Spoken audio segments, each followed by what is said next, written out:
Hey up everybody and welcome back. Well, let's not prevaricate and get straight into the bad news. As you can see, I've had one of these. I also looked up on the internet to find out what was going on. Well, apparently Heineken, who own Yuki Brown, were not happy with the sales figures.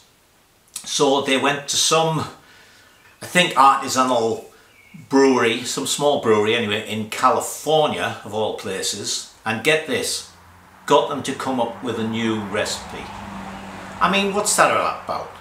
It's like selling apple pies made with pears and still calling them apple pie.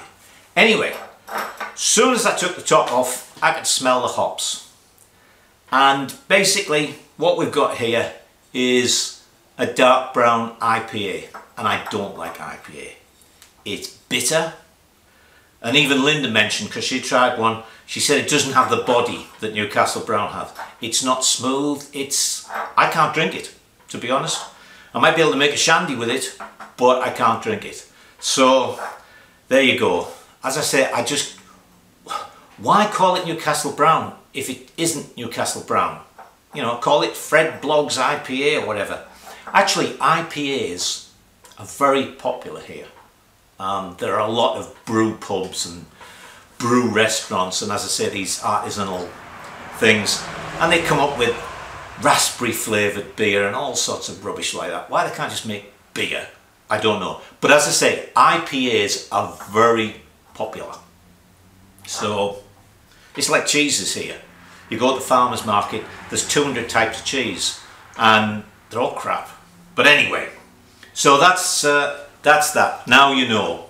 If you see that, don't buy it. Unless you like IPA. In which case, buy an IPA. Anyway, you'll see from the title, hubs. Now the reason I'm doing the hubs first is very simple. There's going to be some sort of waiting time with the hubs, because particularly with sort of the rear hub, because we're going to remake the hub, I'm not going to be able to buy any standard spokes for it.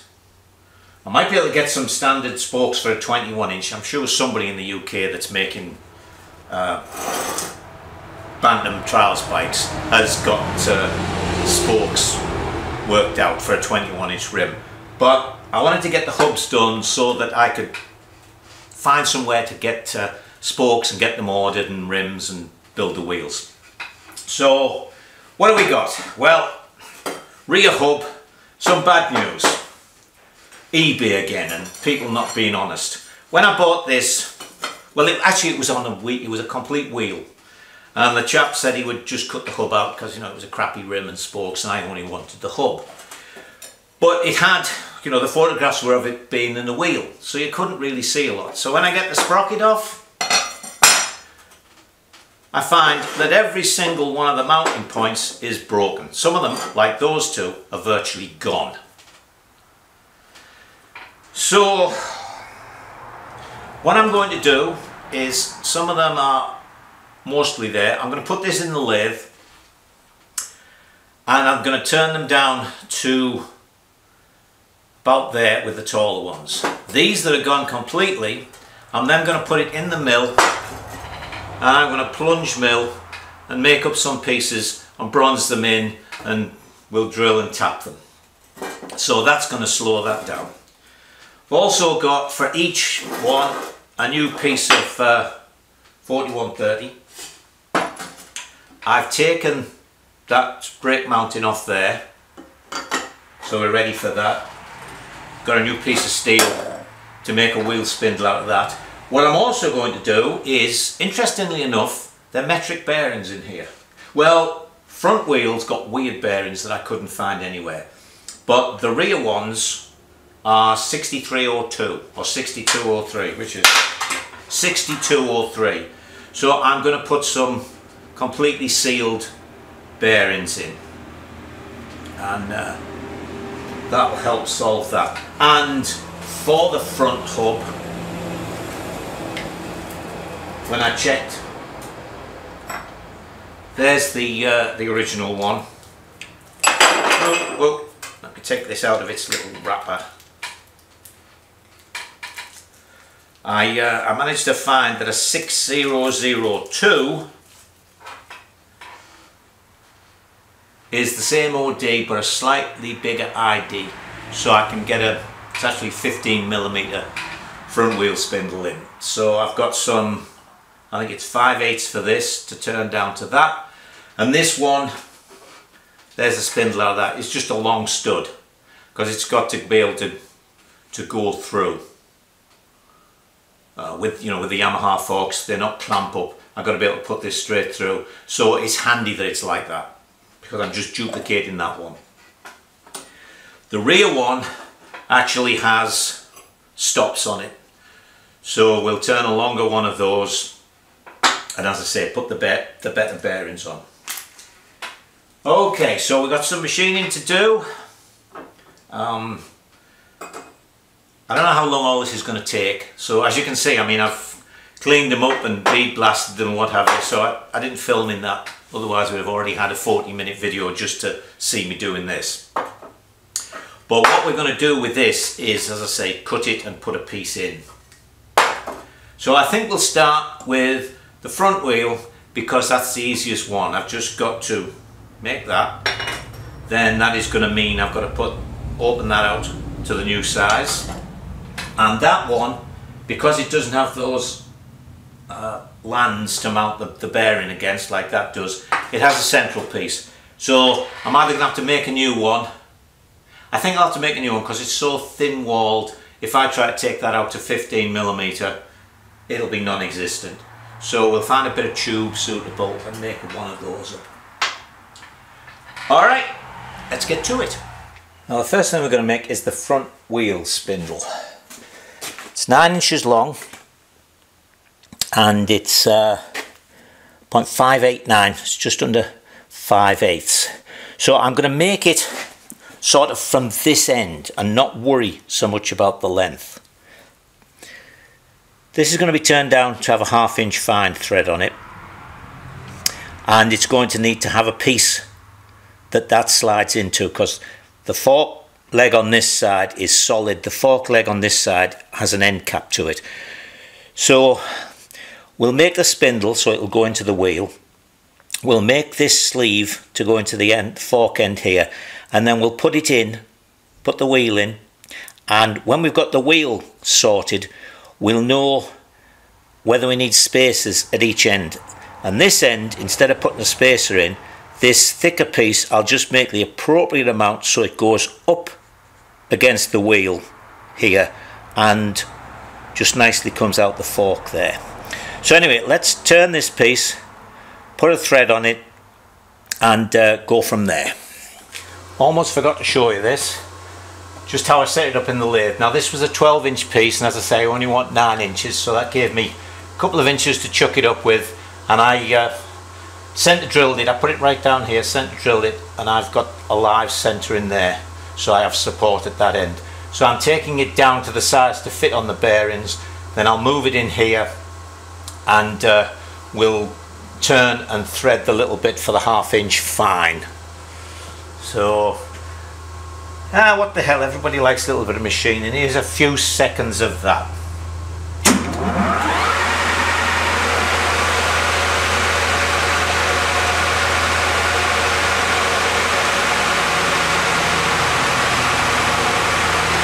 The smoke's the cutting oil. Right, that's enough of that. So I've done that. Pouring down again, you'll notice, although we've had a long dry spell. I also made up the centre piece, so that goes on nice. That wants to be a nice easy fit. And here's the bearing.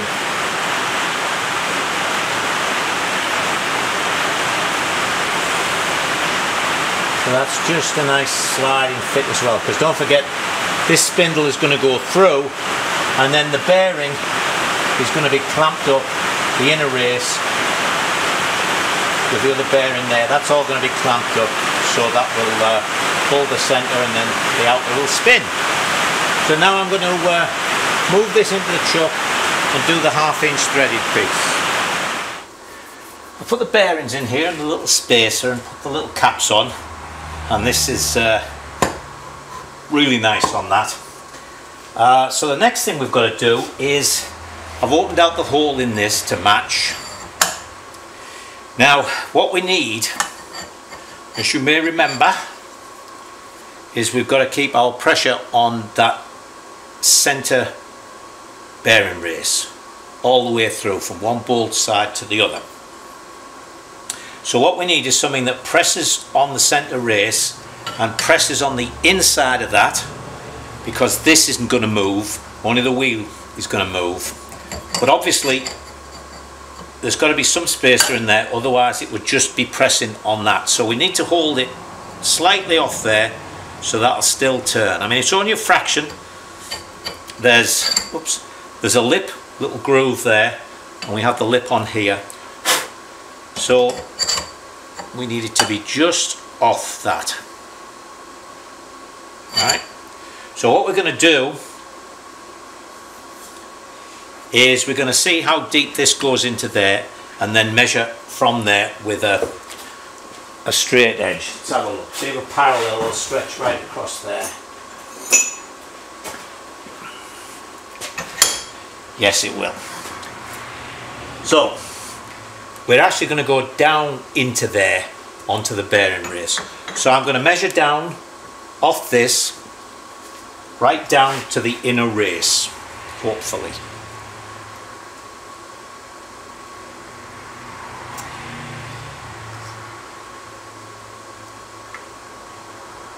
Sometimes with this one it's a bit difficult because of the way the thing sticks out, and it's too thick to go through there, would you believe it? Let me just pop this off. I don't need that on while I'm measuring it, and we'll do it again. Right, we'll try again. And I've moved you up a little bit, see if you can see the numbers. I don't know if you'll be able to, but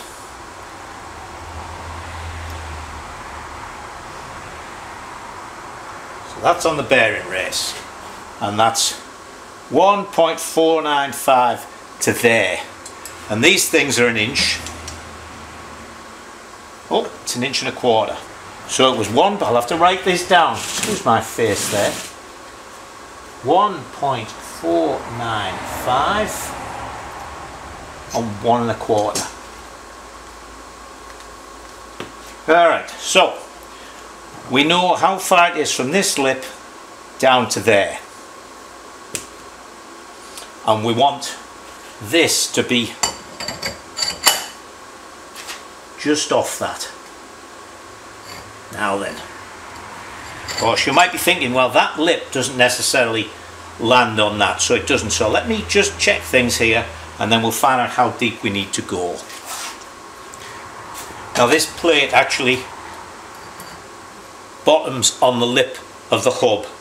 The lip on the brake plate doesn't touch, so we're all right there. But of course we have to take this into account as well.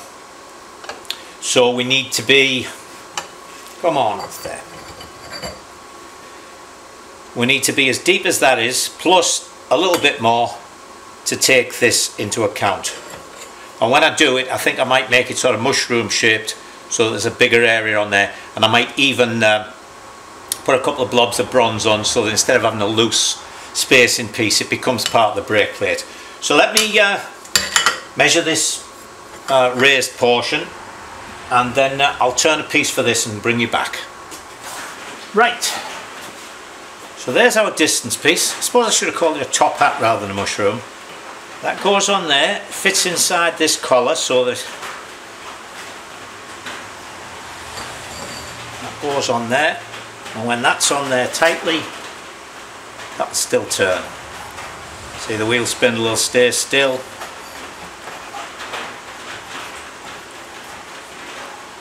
So that's, if you're wondering why it's not spinning that well, it's because it's pressing on the vise.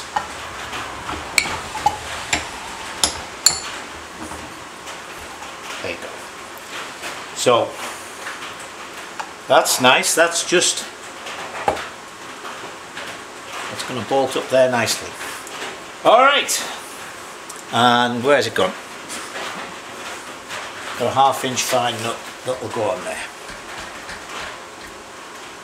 And then we'll drill and pin this when it's all sorted. Okay, that's enough for today. Well, I've come out this morning, and before I even get started, I have a problem I didn't foresee. Not exactly a problem, but a situation. That obviously is much too narrow. Strangely enough, the width there, these forks are the same width as the ones in the BSA, and the actual width of the hub, spokes to spokes, is slightly more than the Honda TL125. But the TL125 has sort of much more cone shaped brake plate and a boss, and the same on this side. So there's very little space in there. I only had to, you know, that only sticks out about like that, and it's basically touching this side. So we're going to have to widen this one as well. And of course I just looked through my stock and I don't have a suitable piece to turn to be this extension in there. So I've got to, I suppose I could trundle down into Ithaca and go to the steel stockist there, see what they've got. I don't want to turn it around because that means a lot of boring or whatever it is. Well, what I'm going to get is some thick walled tubing. This is about 1.5 inches diameter. So I'll get that, and I'll get the stuff for the back one. And I'd rather turn down some tubing and have plenty of space in the centre to just make it up. So, bugger, eh? Let me go and do some shopping. Well, I thought, seeing as I was out here in the workshop, I'd move to the back hub and repair these broken mountings. So what I've done is I've put one of the wheel bearings back in so I could put a centre in there and support that end. And as you can see, I'm setting it up off this edge here. It's not actually a machined edge, I don't know, although it probably is turned. But it's close enough anyway, so I'll get it set up nice and straight in here. And then I think what I'm going to do, there's only a couple of these that are all the way down. So there's still sort of more than the thickness of a nut. So I'm going to turn it down here, and maybe the two very bad ones, where are they? That's those two there. I might mill those completely to the bottom. Then I'm going to make up some pieces, probably put the sprocket on, put a bolt through, and then bronze them in. And I think even though that part isn't threaded, it'll be fine. It'll be strong enough, because there's a whole bunch of them. There's what, 8 of them. So we'll see. Anyway, I mean, they can always be redone. Anything that can be made can be remade. So let me turn these down. Alright, so I've machined this down. I've taken them all down flat. I decided that was the easiest thing to do, and they're about they're just under 5/8. So what I'm going to do is, as I say, we'll put that on there like that, and then, ow, I've got a little splintery thing in my finger. I thought I got it out, and every time I press on it, it hurts. So what we'll do, as I say, is we'll make up some little pieces. I think what I'll do, they're 1/4 inch hole, and there's about 1/8 of an inch all round, so that makes, if I get some 1/2 inch tube with 1/8 inch thickness wall, that will make it so much easier. I'll just cut the 8 pieces, we'll put them in, put a bolt through to get it all squared up nicely, and then I can just bronze them in. And then it'll be just as strong as anything. It'll be just like having a through bolt, only it's going to be tapped. As I say, it's thicker than a 1/4 inch nut would be, so obviously we're getting enough thread contact. But of course I don't have any tube that size, so we'll have to do something else. But anyway, yesterday I got a little package from the UK, so I think I'll open that and probably find that it's the steering races, so we should be able to do the head, the forks. Alright, we're back in business. I've had a delivery, well, 2 deliveries actually. There's the 2 ball bearing races, so we can finish the forks off. Some nice new 1/4 inch balls to go in them. there's the tube, 1/4 inch inner, 1/2 inch outer diameter. So that's what I'm going to make all the little pieces to bronze in around the rear hub. And I went with a piece of solid steel. Can't remember what grade it is. But when I was looking, you know, this is to extend the hubs, I needed just over 1.5, so I couldn't actually use 1.5 OD for the front hub, and I needed 1 3/4 for the rear hub, and I needed thick enough walls to be able to machine them to fit inside the hub, and it was going to be ridiculously expensive. So I got one piece of 1 3/4 inch, and we'll just simply have to bore the centre out of it. Also, I have a little erratum. Isn't it strange how things pop into your mind? It just struck me, and I checked back on the video, that when I was talking about the Newcastle Brown at the beginning, I said prevaricate, and I meant to say procrastinate. So there you are. You needn't write a comment about it. Okay, let's go and do some machine work. Okay, we'll do the front hub. By the way, you can get instructions for doing this as well on Charlie Prescott's website, the TriBSA one, because he does a cub rear hub, just as we're going to do, to go in the back of a BSA. So we're going to take this grease nipple out, because we don't need it. We're going to use sealed bearings. But what we need to do before we start cutting anything is we've got to make sure that we keep the relationship between the spokes on this side and that side the same. So to do that, what I'm going to do is scribe a line on what will be the two halves, so that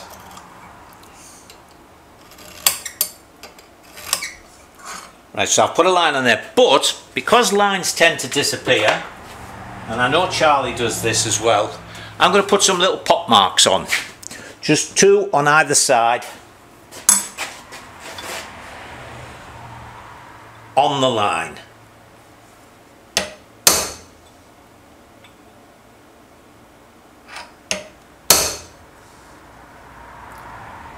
And then we can put a straight edge against these if need be. If the lines disappeared, we can still line them up. Alright, so we're going to put this in the lathe, and we're going to use a parting tool to cut it in 2. Now I'm going to put 1 3/8 extension in here. The parting tool, I think, is an 1/8. I'll have to measure it again, but you've got to take that into account, because imagine this was 3 inches, right, and you wanted it to be 6 inches wide. Okay, you say that's 3 inches to put in the middle, but when you use the parting tool, you take 1/8 inch metal out. So if you put the two halves back together again, it would now only be 2 7/8 wide. So you'd actually need to put 3 1/8 in to get back to 6 inches. So you've got to remember to take your parting tool into account. So let's chuck this up in the lathe. Now I've chucked it up, gripping the inside of the brake drum, but I've checked it here, and we've only got about 1/1000th, so we know that's nice and straight. So I'm going to cut it with, where is it? My Super Pooper cut-off tool, which I had given from a friend who runs a machinery company. So let me do that, and then we'll come back. I've put the two halves back on the wheel spindle because there's something else I wanted to check here. And that was to see if we just laced this up so the rim was exactly in the centre of the hub, would it be in the centre of the forks? So these actually lift up. That's a bit thicker there. So where are we?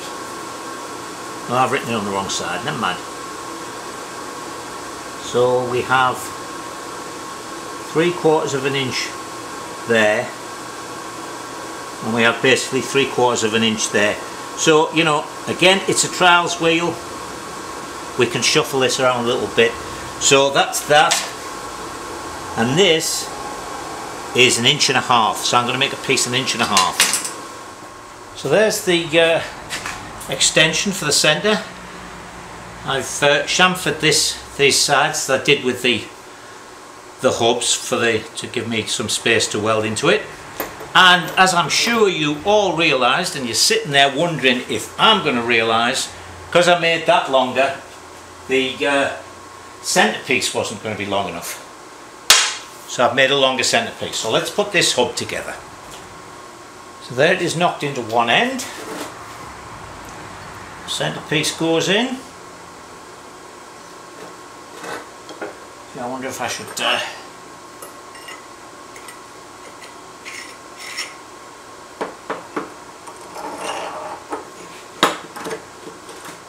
now then, of course, the next thing is we've got to get our little doodads lined up.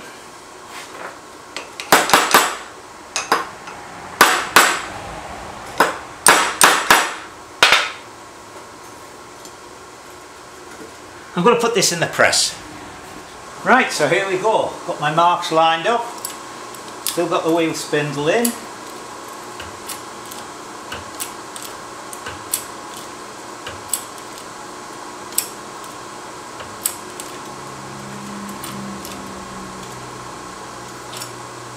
There we go.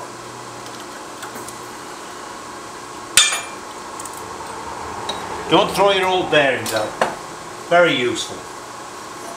And as you can see there, that's the thicker end. Wheel spindle still works. So let's have a look at it in the forks. Alright. Here it goes.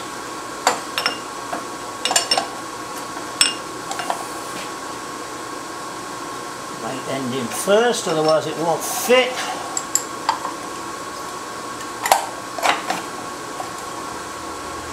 There we go. Clear there, a little bit of space there for our piece to go in. So there we have our hub. So now all I've got to do is weld it up.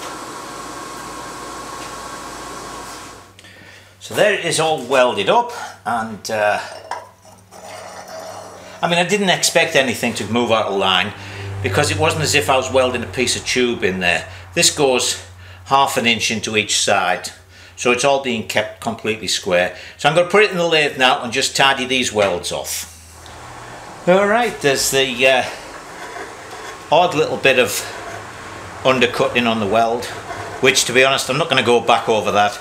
I'll just put a tiny bit of filler in that before I paint the hubs. So there's that hub, all nicely done.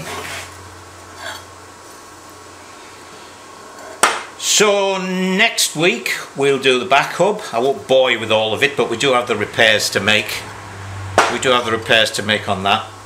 So we'll do the rear hub, extend it, do the repairs, and seeing as the bearing races have come, we'll put the forks in properly. But that's for next week. So until then, go off and enjoy yourselves.